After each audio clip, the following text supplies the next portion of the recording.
Well, the big announcement today about the Isle of Man and its future in the international world of cyber security is in the news today. We've got Alex here, who's in charge and as a minister. Now, of course, you are the guy on the sort of technical end of things.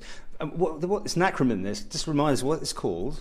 This is the Office of Cyber Security and Information Assurance. The acronym is? OXIA. OXIA. Sounds like James Bond stuff, this. It is, in a way, it's very, very high tech. But what we're trying to do by launching the strategy is actually say that this is everyone's responsibility. The key parts of the cybersecurity strategy are actually to inform, so people get educated about the risks, so that they're aware, but also look at both the security and the resilience, because unfortunately we live in a world where cyber attacks aren't a matter of if it's going to happen, it's when it's going to happen to the Isle of Man.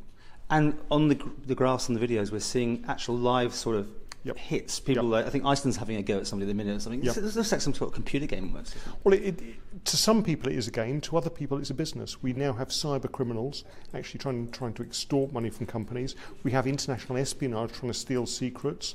We have espionage in terms of trying to bring down one company so another one can take over. But also in the news we've got nation states trying to demoralise other people. And one of the big aspects is the reputational risk to the Isle of Man, which we need to protect. Have we been in that situation so far? Have we been under attack and had damage done to us? Well, as you can see from the screens behind, we're constantly under attack.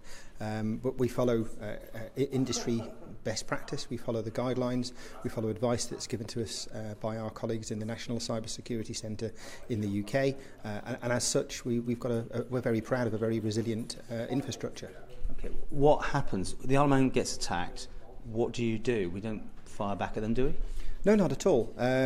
We have infrastructure in place that prevents those attacks coming through, and we have a good processes in place that make sure that we're constantly patching to make sure that we remain resilient. Okay. What sort of cost is this all coming in at? I mean, you've got to fund it. Well, we have to fund it as a nation. The cost of OXIA so far has been absorbed within GTS budget.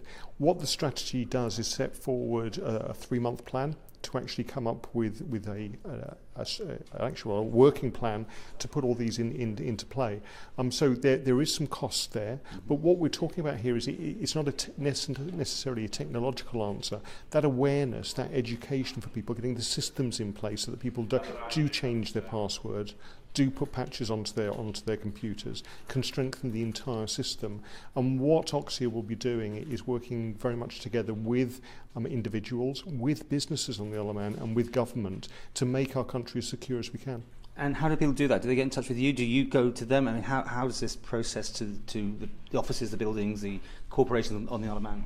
Well, I think one aspect is to make sure that we have good, strong, resilient, critical national infrastructure.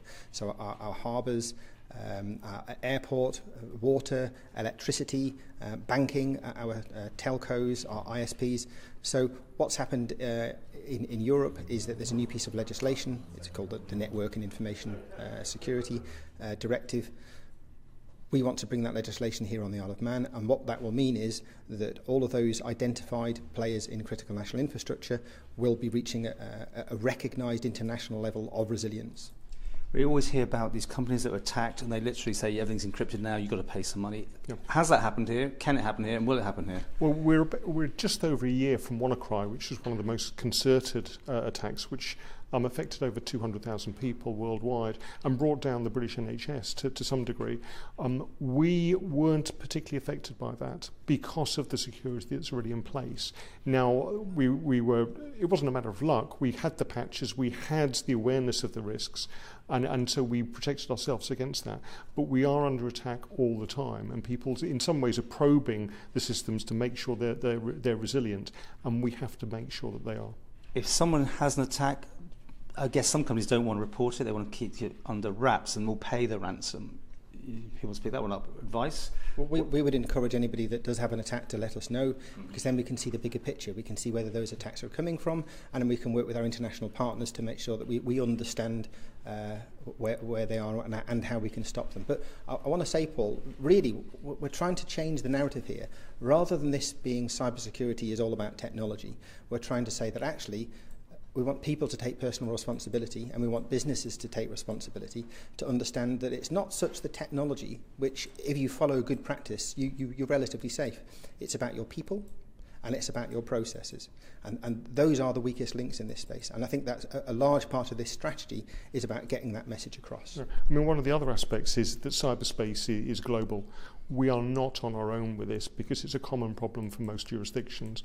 And Oxia have built up very close relationships with GCHQ in the United Kingdom, so that if we were to come under a sustained attack, we would get help from our neighbours, mainly because they'd probably be under exactly the same attack as well, and it's in their best interest to protect the British Isles. I'm thinking we're calling this on the day where I got a tweet message this morning that, as you would have done, we all got to change our passwords because there's been a breach with Twitter. I mean, a company but did you? I haven't yet, no. Exactly. Did you? No. Well, there you go. And so that's what this is all about. It's trying to raise that awareness. If you're sent a message saying you better change your password or you better put this patch on, it's very easy for us to say, oh, I'm too busy, I'm eating breakfast. You need to do it. That message has been sent for a reason. And all these companies are trying to help us be more cyber secure. We need to take responsibility for doing that. And just guess what we're about to now go off and do. Yes. Yes, you do yours. Mine was done this morning. Oh.